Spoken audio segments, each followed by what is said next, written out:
বিসমিল্লাহির রহমানির রহিম। আজকের এই জুলাই গণঅভ্যুত্থান দিবস 2026 উপলক্ষে আলোচনা সভার সম্মানিত সভাপতি, প্রধান অতিথি, বিশেষ অতিথিবৃন্দ ও আমার সামনে উপবিষ্ট জুলাইয়ের অগ্নিঝরা দিনগুলোর সহযোদ্ধারা, আমি গভীর শ্রদ্ধার সাথে স্মরণ করছি 2024-এর শহীদ সকল সহযোদ্ধাদেরকে। আমি আরও স্মরণ করছি যে সমস্ত ভাইরা জুলাইয়ের দিনগুলোই আহত হয়ে এখন পর্যন্ত হসপিটালের বেডে কাতরাচ্ছেন। আমি স্মরণ করছি জুলাইয়ের সকল আহত যোদ্ধাদেরকে। আমি স্মরণ করছি মহান মুক্তিযুদ্ধের যারা আত্মত্যাগ করেছেন সেই সমস্ত মুক্তিযোদ্ধাদেরকে। আমি স্মরণ করছি 1971 সালের যে সমস্ত বীর যোদ্ধাদের একটি বিপ্লবী সংগ্রামের মধ্য দিয়ে যে বাংলাদেশ পেয়েছি সেই সমস্ত ভাইদেরকে। আজকের আলোচনা সভার খুব বেশি বক্তব্য দেওয়ার জায়গা না, শুধু দু একটি কথা বলবো। জুলাইয়ে যে সমস্ত ভাইয়েরা আহত হয়েছিল এখন পর্যন্ত অনেকের চিকিৎসা মেলেনি। এই ঝিনাইদহ জেলার আমাদের সহযোদ্ধা ইমরান ভাই তার চোখের এখন পর্যন্ত সঠিক চিকিৎসা পায়নি। আমাদের শৈলকুপার ছেলে নবাব, তার সঠিক চিকিৎসা এখনো মেলেনি। আমরা আজকের এই প্রশাসনকে বলতে চাই, যে সমস্ত ভাইরা এখন পর্যন্ত হসপিটালের বেডে কাতরাচ্ছেন তাদের খোঁজ খবর একটু রাখবেন।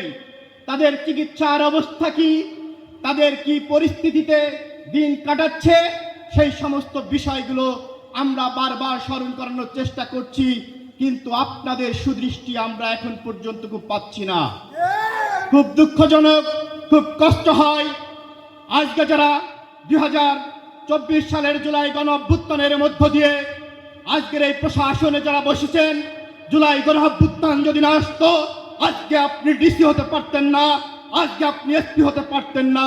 অতএব আপনাদের প্রতি উদাত্ত আহ্বান থাকবে, এই সমস্ত তরুণ তুর্কিদেরকে অন্তত তাদের সুচিকিৎসা, তাদের পারিবারিক খোঁজ খবর রাখবেন। আমরা এখনো দেখছি বিভিন্ন জায়গায় ছাত্রলীগ মিছিল করছে। ঝিনাইদহের পায়রা চত্বরে ছাত্রলীগ মিছিল করে, এই প্রশাসন কি করে সেটা আমাদের ভাবাচ্ছে। আমরা কি আগামী দিনে বাংলাদেশে অনিরাপদ বোধ করছি কিনা, আমরা কি আগামীর বাংলাদেশ একটি অনিরাপদ বাংলাদেশের দিকে আবারও ধাবিত হচ্ছে কিনা সেই প্রশ্ন রেখে গেলাম। আশা করি উত্তর দিবেন।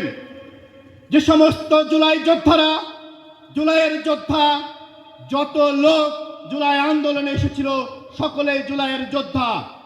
যারা জুলাই আন্দোলন করতে যে মামলা খেয়েছিল সেই সমস্ত ভাইদেরকে সঠিক মূল্যায়ন করা হয়নি। যারা কারাবন্দী হয়েছিল সেই সমস্ত ভাইদেরকে মূল্যায়ন করা হয়নি। আমরা আশা রাখব আপনার মাধ্যমে বর্তমান সরকারকে দৃষ্টি আকর্ষণ করছি, জুলাইয়ে যে সমস্ত সহযোদ্ধারা মামলা খেয়েছিল, জুলাইয়ে যে সমস্ত সহযোদ্ধারা কারাবন্দী হয়েছিল, তাদের অন্তত যে সম্মানটুকু পাওয়া দরকার সেই সম্মানটুকু আমরা আশা করছি। এখনো আমার সহযোদ্ধা আনিসুর রহমান বলে গিয়েছেন, এখনো আওয়ামী লীগের পার্টি অফিসে মোমবাতি প্রজ্বলন করা হয়, এখনো আওয়ামী লীগের পার্টি অফিসে উদ্বোধন করা হয় ফুলের মালা দিয়ে, এখনো আওয়ামী লীগের পার্টি অফিসে ব্যানার ফেস্টুন দিয়ে সেখানে সুসজ্জিত করা হয়। এটা কিভাবে সম্ভব? কিন্তু আমরা দেখেছি জুলাইয়ের সহযোদ্ধাদের যদি একটি ভুল হয় সেই ভুলকে তিলকে তাল করিয়ে তাদেরকে আক্রমণ করা হয়। কিন্তু আমরা দেখছি না ওই ছাত্রলীগের মিছিলে যারা উপস্থিত হচ্ছেন তাদেরকে এখন পর্যন্ত তারা এখনো সেই আইনের মুখোমুখি হচ্ছেন না। কিভাবে সম্ভব? আমরা প্রশ্ন রেখে যাই এই প্রশাসনের কাছে। আমরা আরো বলতে চাই, জুলাই আন্দোলনের সকল সহযোদ্ধারা এখনো অনিরাপদ। আমরা লক্ষ্য করেছি এই ঝিনাইদহ শহরে নয়, সারা বাংলাদেশের চিত্র আমি বলতে পারবো না, তবে ঝিনাইদহ শহরের কথা বলতে পারবো।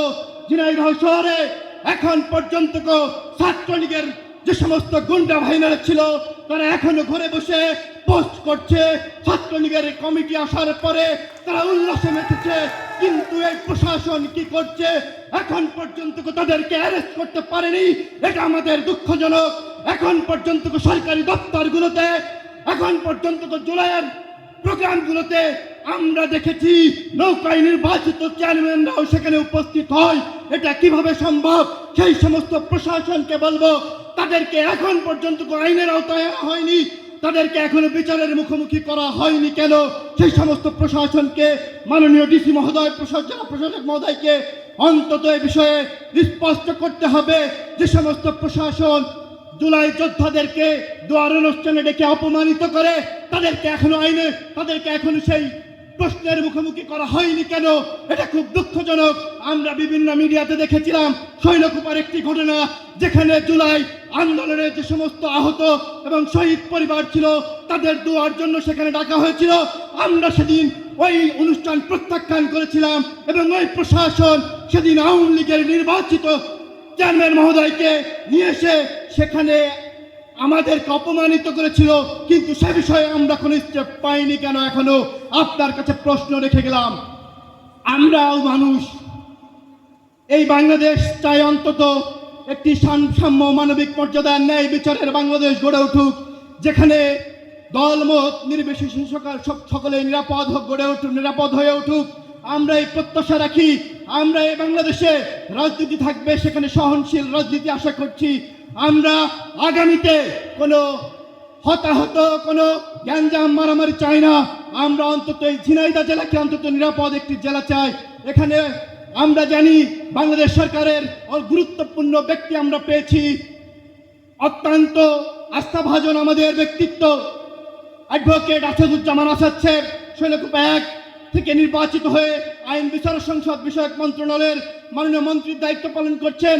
আমরা পেয়েছি এ জেলার একজন কৃতি সন্তান রুহুল কুদ্দুস কাজল ভাইকে, আমরা পেয়েছি জনাব রাশেদ খানদের মতো ব্যক্তিত্ব, আমরা পেয়েছি ঝিনাইদহ 2-এর একজন এমপি, কিন্তু আমরা এখনো তাদের সেই যে জায়গাগুলো পেয়েছি, কিন্তু তারা সেই ব্যবহারগুলো কেন জানি আমাদের সাথে বারবারই বৃত্তে করে যাচ্ছে। আমরা জুলাই যোদ্ধা যারা, তাদেরকে নিরাপদ নিশ্চিত করছি না এই বাংলাদেশে। কিন্তু দুঃখজনক, আজকে 2 বছর পরে এসে আজকের এখানে দাঁড়িয়ে এটা বলতে হচ্ছে যে আর প্রত্যাশা ছিল এই বাংলাদেশের সকল নাগরিক যেন তার সঠিক বিচার যেন পান, সেই প্রত্যাশা ছিল সকলের। কিন্তু দুঃখজনক হলেও সত্য, সেটা এখনো মেলেনি। আশা রাখবো আগামীর বাংলাদেশ একটি সাম্য মানবিক মর্যাদা ন্যায় বিচারের বাংলাদেশ হোক, যেখানে সকলেই তার মত প্রকাশ করতে পারবে। আমরা 2024 সালের যে জুলাই গণঅভ্যুত্থান হয়েছিল তার আগের প্রেক্ষাপটে যদি যাই, আমাদের বর্তমান যিনি সরকারি দল জাতীয়তাবাদী দল বিএনপি সব থেকে ত্যাগী, সব থেকে জুলাইয়ের সাপারার, সব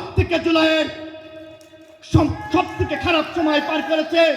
আমরা তাদের থেকে প্রত্যাশা রাখবো এই বাংলাদেশের জন্য কোনো ফ্যাসিস্ট মাথা চালা না দিতে পারে, কোনো ফ্যাসিস্টের জন্য এই বাংলাদেশের জায়গা না হয়, সেই প্রত্যাশা আপনাদের কাছে থাকবে।